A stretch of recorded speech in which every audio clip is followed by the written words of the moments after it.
গায়স সবাই কেমন আছেন? আশা করি সবাই ভালো আছেন, আমি অনেক বেশি ভালো আছি। তো আপনাদেরকে আজকে একটা ট্রাভেল ব্লগ শেয়ার করব। আপনারা ব্লগটা দেখে হয়তো বুঝতেছেন যে এটা টাইগার গেটের ভিউ।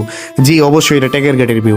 আমরা এই ব্লগে শেয়ার করব আমরা নেত্রকোনা থেকে কিভাবে টাইগার গেট গেলাম এবং সুনামগঞ্জ ঘুরলাম, কই কই ঘুরলাম, কি কি করলাম, কিভাবে গেলাম, তারপর ওইখানে কি কি মজা করছি, টোটালি সব কিছু আছে। তো আপনারা সম্পূর্ণ ব্লগটা না টেনে দেখবেন, আপনাদের কাছে সকলের কাছে অনুরোধ। তো আমরা এখন রাজুর বাজার আছি। রাজুর বাজার আমরা একটা লেগুনা নিলাম, লেগুনা নিয়ে আমরা 20 জন টাইগার গেটের উদ্দেশ্যে রওনা দিলাম। এখন আমাদের গাড়ি অলরেডি ছেড়ে দিছি। তো আমাদের গাড়ি রাস্তার মধ্যে উইরা উইরা যাইতেছে। একটু পরে যাইয়া দিই গো ওমাইয়া গাড়ির সামনে কত বড় একটা আরেকটা গাড়ি কতটি বুঝাই করে মাল নিতেছে। তো আমরা বলছিলাম 10দার ব্রিজ, 10দার ব্রিজের নিচে মনে করেন যে আমরা লাগে একটা ট্রলার দাঁড়ায় রয়েছে। ড্রোনটা আবার ছেড়ে দিছি, পুরা মনে করেন যে 10দার ব্রিজ ডাউন সবটা আপনারা দেখতে পারবেন, সবটা দেখতে পারবেন। আর এই মনে করেন যে আমার বিরুদ্ধা হুট করে ফোন দিছে, এই ভাই কই তুমি? আমি গেছি ভাই আমি তো বাসায়, তো চলো আমরা টাইগার গেট যাই, তুমি রেডিও। আমি বলছি ভাই কি কও সত্যি নাকি? বিরুদ্ধা কইতেছে হ্যাঁ সত্যি আমরা যাই আমগা চলো। এই যে বিরুদ্ধা কিছু ডায়লগ দিতেছে, সৈকত ভাইও ডায়লগ দিছে, রানা ভাইও ডায়লগ দিছে। এই যে ভাই এনজিরি টিয়া গন্তাছে আর আমরা কাকাও সবকিছু ডিলিং মিলিং করতেছে। এই নাম রয়েছে কাকা, হয়েছে আমাদের সবার সিনিয়র। কাকার নেতৃত্বে আমরা গেছি টাইগার ঘাট। তো টলার আমরা ছাইড়া দিয়েছি ইতিমধ্যে, বুঝছুন। তো এই যে একটু ভাবভঙ্গি লইতেছে, আমি এই যে মিল্টন একটু ভাবভঙ্গি লইতেছে যে হুদাই আসে ভাই হুদাই। এই যে সৈকত ভাই আর অন্তুদা বই রয়েছে, আমি একটু ঘুমাইতেছি, ফাউডি নাচাইতেছি।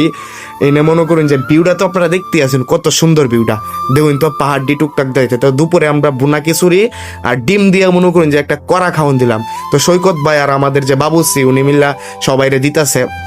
তো আমরা মনে করি যে পেটটা বইরা খাইছি, না খাইলে তো মাথা ঠিক থাকে না। এই যে খাওয়া যে শুরু করছে ছোটনদা, তো মনে করেন যে 2-3 প্লেট লয়ে এলছে, সবাই লয়ে এলছে বেশি বেশি করে খাওয়ান যে এত মজা হইছে। আচ্ছা ভাই এই যে কাকু আবার খাইতেছে, কিন্তু আমি কিন্তু তো মানে ভালো কথাবার্তা কইতে পারি না, আঞ্চলিক ভাষায় যতটুক কইতাছি ওটুকু আপনারা দেখবেন। এই যে মনে করেন যে আমরা যাইতে আছি পানি আর পানি, পাহাড় আর পাহাড়, এনে কোনো শেষ নাই। টোটাল হইছে 10 ঘন্টার জার্নি, নেত্রকোনা থেকে 10 ঘন্টার জার্নি। এই যে সৈকত ভাই, রানা ভাই, অন্তুদা একটা ভাব লইলো, আমিও লইলাম, গরু ছাগলটি দেখা যাইতেছে। যাইতে আসি। এখন আমরা একটু উপরের ভিউটা লয়ে লইলাম। এখন আমরা মাত্র মধ্যনগর ঢুকলাম। মধ্যনগর ঢুকে দিয়ে আমরা টলারের লগে জামাই দাঁড়ায় রয়েছে, জামাইয়ের লগে কিছু পুংনামি করলাম। এই যে দাদারা একটু আবুডির লগে একটু কোলাকুলি করছে। দেখুন কত সুন্দর ভিউ। এখন আমরা আছি হলো মধ্যনগরে। এই জায়গাটা হয়েছে মধ্যনগর, যারা যারা চিনুন তো চিনুনি। মধ্যনগর ঢুকে আমরা গাড়িটা কিছুক্ষণ থামাইলাম, বাচ্চাটি লাভ দিতেছে, এটির কিছু ভিডিও লইলাম। আর এইখানে আমরা থামানির কিছু রহস্য হয়েছে। আমাদের টলার মনে করুন যে পানির মধ্যে আটকে গেছে, পানি কম থাকলে মাটির মধ্যে আটকে গেছে, কি যে কই আমি নিজেও বুঝি না। আচ্ছা যাই হোক, এখন আমরা এই যে মনে করুন যে কত সুন্দর বিউটি, এটি যদি আমি যদি না নিতাম ড্রোনটা, আপনারা কি দেখতে লাইন এই ভিডিওটিকে আপনি চাইলে দেখতে পারবেন, জীবনও চাইলে দেখতে পারতেন না।